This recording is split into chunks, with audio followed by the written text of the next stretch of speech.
Hey everyone, welcome to Shimmer Girl Talks. I want to very briefly talk about the rally that Kamala Harris had. I believe it was October 17th at the University of Wisconsin. And I'm going to read a brief article, not the whole thing, just an excerpt from it. And I'm going to make sure that I give credit to the where I got it from. I think because I'm getting older, I'm paying more attention to politics than I would have ordinarily have paid attention. And one of my Facebook pals, it has nothing to do with what I'm about to talk about today, he posted something on his timeline about, I don't know how you could be a Christian and vote for Trump. Now, I didn't even bother going back and forth with the person. I didn't say anything to the person because who's ever going to vote for Trump is going to vote for Trump, and who's ever going to vote for Kamala is going to vote for Kamala. And I'm going to tell you, I think I probably have more Kamala supporters on my Facebook, in my personal Facebook page, than Trump supporters. I do have some black Trump supporters. And of course, some of my white Facebook friends, people that I used to work with years ago, they're definitely Trump supporters.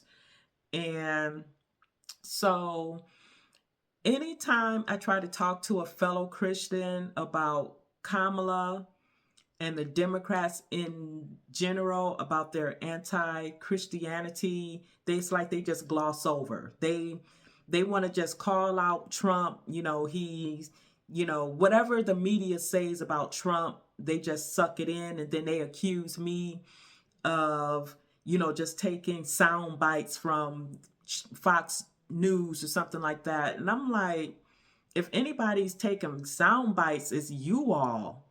With us, and when I say us, I'm talking about fellow conservatives.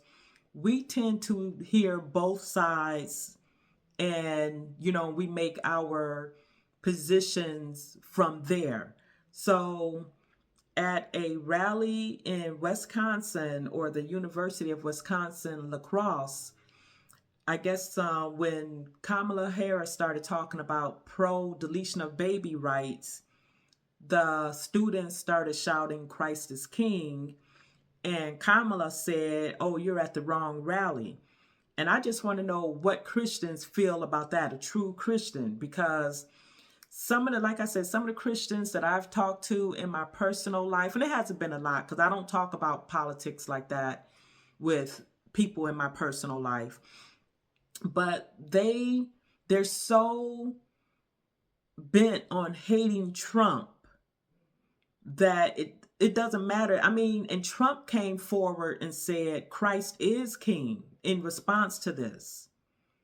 But they would still rather vote for Kamala because the media has, you know, warped, I don't want to say warped their mind, because I try not to call names, and I'm not calling names. I've been called names, most definitely, for being a conservative, a black conservative at that.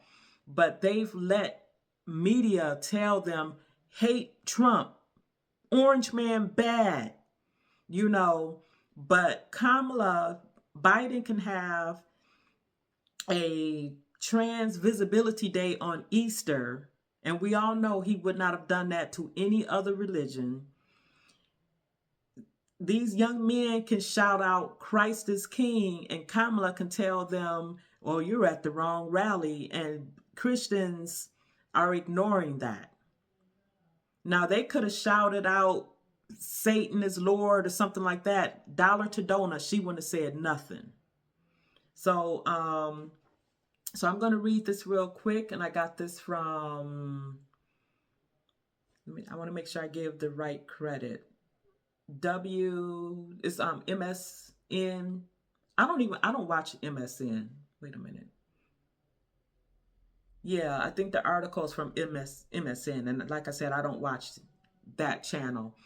But here it is, the young students' names: Grant Beth and Luke Pulaski, maybe. Both juniors at the school told Fox and Friends Weekend that they felt persecuted akin to Jesus and his early followers after they shouted such things as Christ is King. when the Democratic vice president turned presidential candidate started talking about abortion rights.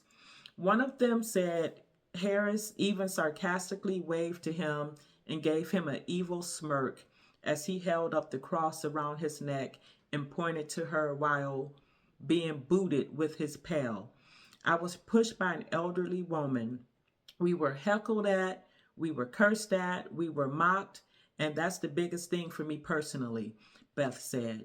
In reflection of the event, Jesus was mocked. You know, his disciples were mocked, and that's okay. Now, this might not seem like a big deal to some people, particularly people who are not Christian, and I don't expect you to understand. But as a Christian, if you don't understand that this party is going to eventually start stripping the rights away of Christians, it might not happen in 2 years, might not happen in 10 years, but it's coming. And it's going to be this party that's going to make it a hate crime eventually, or to even bring up Jesus or Christianity or Christian principles. It's coming. And unfortunately, a lot of people don't seem to have foresight. But I wanted to say something to my Facebook friend when he posted that about Trump. People literally think that Trump is the Antichrist. When Democrats are so anti-Christ, and how Christians can't see that is beyond me. I know I'm not looking at the camera. I'm supposed to be looking over here. Sorry. But I just wanted to address that. When I first saw it, I said, oh, I'm going to have to say something about it on my channel. And, you know, some people might be like, well, you know, it should be separation of the church and state, or don't bring your religion into this. People can bring all kinds of debauchery and foolishness into topics, conversations. It's okay to get online and talk about the color of your butthole, but to say Jesus is Christ or Christ is the Lord, that insults people, you know. But again, Kamala, she would never, ever, ever get my vote. And a lot of people are voting for her for some for symbolic reasons. She's black, she's a woman, but that, speaking of deletion of babies, they're going to be putting that in the black community more so than any other community. And we realize that the rich people, they go do it secretly because they're doing it too, I guess. But studies show that more black babies are deleted than any other race of babies. And that is done intentionally. It's by design. And so that was my topic for today. And I'll talk to you later.